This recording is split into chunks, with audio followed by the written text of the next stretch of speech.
All right, get ready to dive deep into a topic that might make you a little itchy. Bed bugs. You've sent over a ton of research on these creepy crawlies, so it looks like you're on your way to becoming a bed bug expert. And after looking through it all, I have to say some of this stuff is seriously unsettling. Well, you know what they say, knowledge is power. The more you know about how they live and what they're weak to, the better you'll be at keeping them out of your house. Okay, so let's talk bed bugs. I feel like everyone thinks they know what a bed bug looks like, but I'm guessing there's more to it. Yeah, you're right. They're masters of disguise. They're tiny, flat, and like the size of an apple seed. But here's the thing, they completely change how they look after they eat. Oh, great. Yeah, they swell up and turn redder, which makes them even harder to find if they haven't eaten in a while. So tiny, flat, and they change color. Fantastic. That says it's going to make them hard to find. Speaking of finding bed bugs, I woke up with a bunch of itchy bites this week. Does that mean I've got bed bugs? Not necessarily. It's easy to jump to conclusions, but not all itchy bites are from bed bugs. One way to tell is that bed bug bites usually don't have that red ring around them like other insect bites. They're also often clustered together or in lines, almost like a little road map of where the bed bug traveled on your skin. Oh, a roadmap of misery. Lovely. But wait, you mentioned something about bed bug saliva having an anesthetic in it, Mhm. so I wouldn't even feel them biting me. Yep, that's one of the ways they get you. Their saliva numbs the bite and keeps the blood flowing. And get this, they like to do their biting between 2 and 3 in the morning when you're sound asleep. Seriously. I thought vampires were the ones who came out at night. Hmm. Okay, so we've got the basics of bed bugs down, but our sources also mention these other creepy crawlies, bat bugs, swallow bugs, even poultry bugs. Are all of those likely to show up in my house?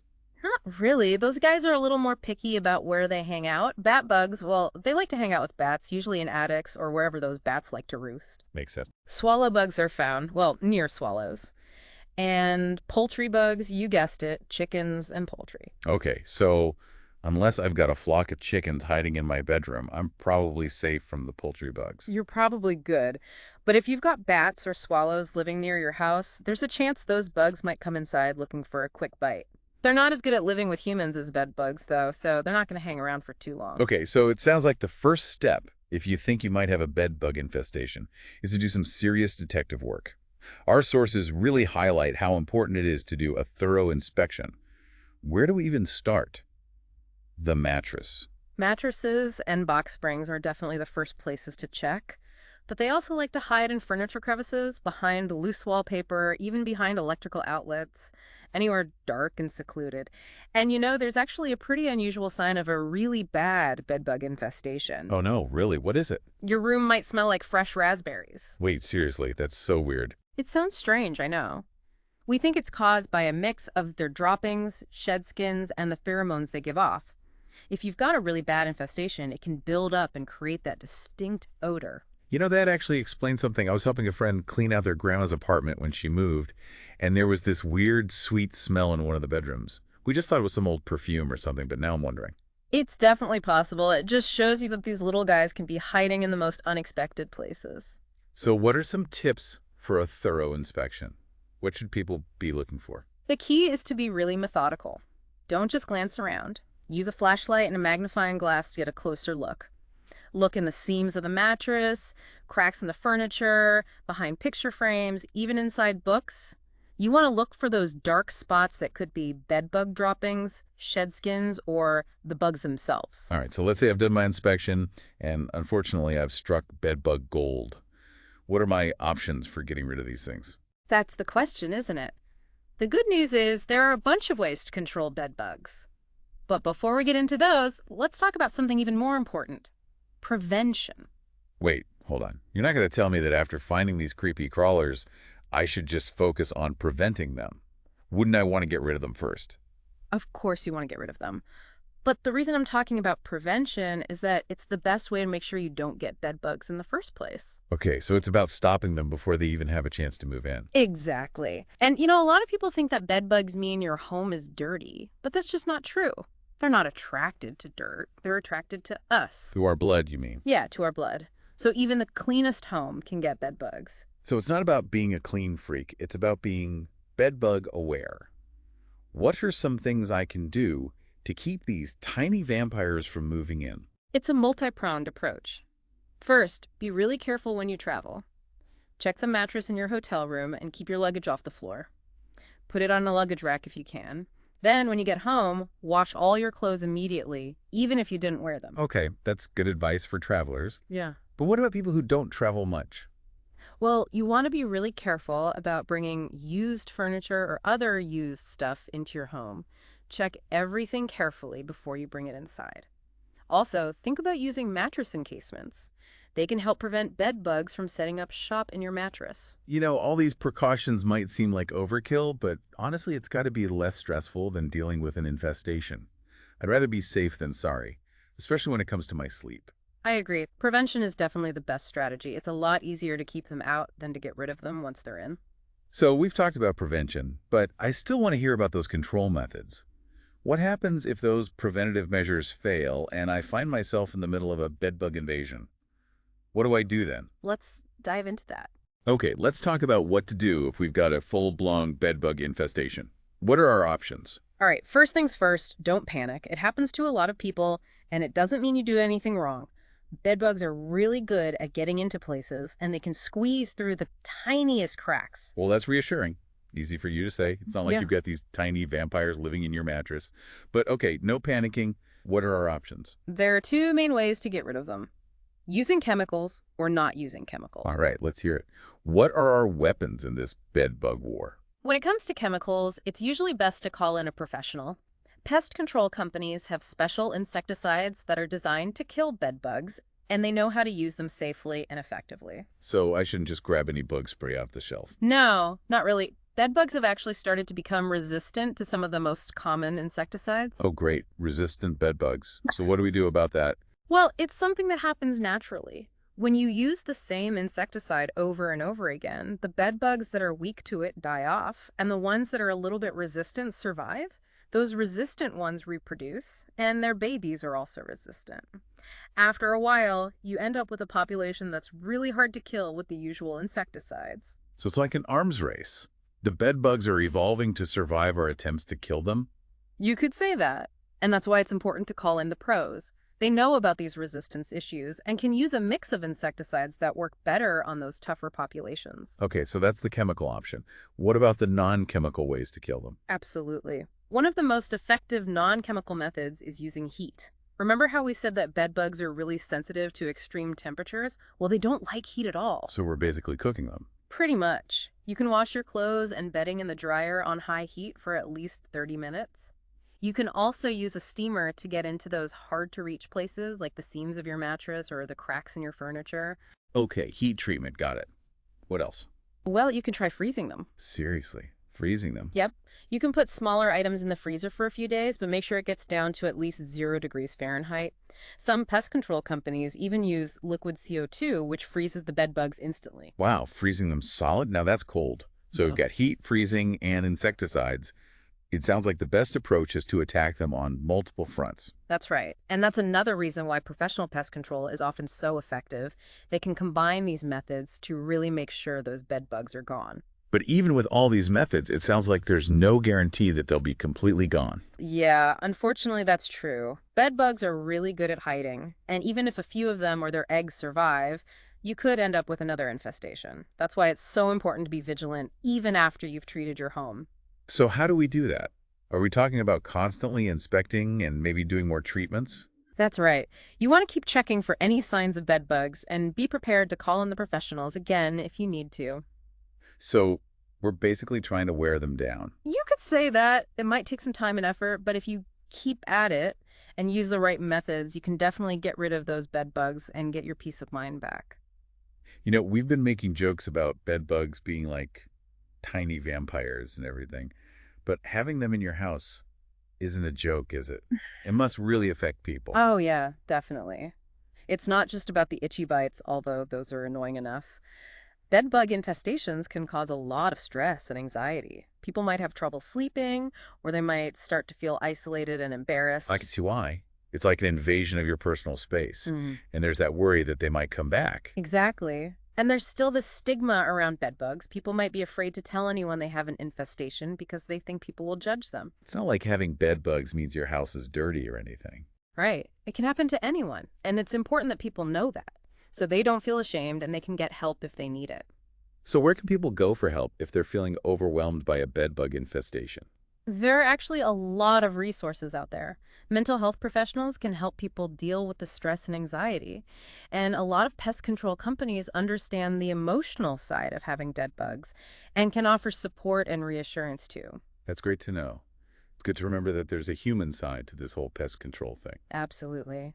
And there are online forums and support groups where people can connect with others who are going through the same thing. Sharing their experiences and getting advice from each other can be really helpful. It's so important to know that you're not alone in this. Bedbugs are a common problem, and it's nothing to be ashamed of. Exactly. And remember, there's always hope. With the right knowledge, support, and a bit of persistence, you can get rid of bedbugs and get your life back to normal. Speaking of knowledge, I'm curious about all the research that's being done on bedbugs. Are there any new solutions on the horizon? Oh, absolutely. There's a lot of exciting research going on right now, and scientists are looking at all sorts of promising possibilities. Like what? Give us some hope here. Well, one area that's getting a lot of attention is the idea of biological control. This means using natural predators or things like fungi to get rid of the bedbugs. So we'd be fighting fire with fire, using nature to fight nature. Precisely. The idea is to find natural enemies of bedbugs that are safe for us and the environment. Some researchers have been looking at using predatory insects like certain kinds of ants or spiders that actually eat bedbugs. Spiders that eat bedbugs. Now that's something I'd like to see. Well, it's not quite that simple. Releasing a bunch of spiders into your house probably wouldn't be the best idea. There's a lot more to it than that. But it is fascinating to think about using nature's own pest control to fight these little guys. Okay, so what else are scientists looking into? Well, there's also research into new types of insecticides that might work better against the resistant bedbugs. They're trying to find chemicals that target the bedbugs' nervous systems in new ways, making it harder for them to develop resistance. It's like a constant battle trying to stay one step ahead of these bedbugs. It is, and there's a lot of work being done on new ways to detect bedbugs too. One really interesting area is training dogs to sniff out bedbug infestations. Wait, there are bedbug sniffing dogs? That's amazing. How does that even work? It might sound strange, but it's actually really effective. Dogs have an incredible sense of smell, and they can be trained to pick up the specific scent of bedbugs, even if there aren't very many of them. So they're like bedbug detectives. Exactly. And they can find bedbugs much faster and more accurately than humans can. That means we can start treatment sooner and focus on the areas where the bedbugs are hiding. That's so cool. It sounds like there's a lot of hope for the future of bedbug control. I think so too. There are a lot of smart people working on this problem, and I'm optimistic that we'll find even better solutions as time goes on. That's great to hear. But even with all these advances, it seems like public awareness and personal responsibility are still going to be really important, right? You're absolutely right. Technology can only do so much.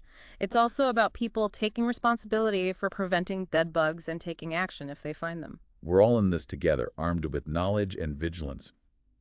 But speaking of knowledge, we haven't talked much about those other biting bugs. Bat bugs, swallow bugs, and poultry bugs. Do all the same prevention and treatment tips apply to them?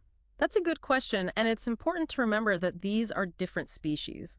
While they all bite and feed on blood, they have some key differences. So what makes them different? The main difference is who they prefer to bite. As we said before, bat bugs prefer bats, swallow bugs like swallows, and poultry bugs are all about chickens and other birds. This means they're much less likely to infest human homes unless their preferred food source is nearby. So if I don't have a colony of bats living in my attic, I probably don't have to worry about bat bugs. Most likely, yes. But if you do have bats living near your house, there's a small chance they might wander inside looking for a meal. But they're not as good at living with humans as bedbugs are, so they won't stick around for long. Okay, that makes sense. What about the swallow bugs and poultry bugs? Swallow bugs usually live in the nests of cliff swallows and barn swallows. They might come inside if those nests are attached to your house, but they won't set up shop permanently. And poultry bugs, they almost never bother humans. They stick to poultry and are mostly found in chicken coops or other places where birds are kept. So it sounds like these other bugs are less of a worry than bed bugs. Exactly. A lot of times people might see a small biting insect and think it's a bed bug, but it's actually a bat bug or a swallow bug that's just wandered in from a nearby nest. So how can we tell them apart from bed bugs? There are some subtle differences in how they look, but it can be hard to tell unless you're an entomologist. One good clue is where you find them. If they're near a bat roost, a swallow nest, or a place where poultry are kept, that's a good sign that they're not bed bugs. So it's all about the context. What about their bites? Do those look different from bedbug bites? The bites themselves look very similar. They're usually small, red, and itchy.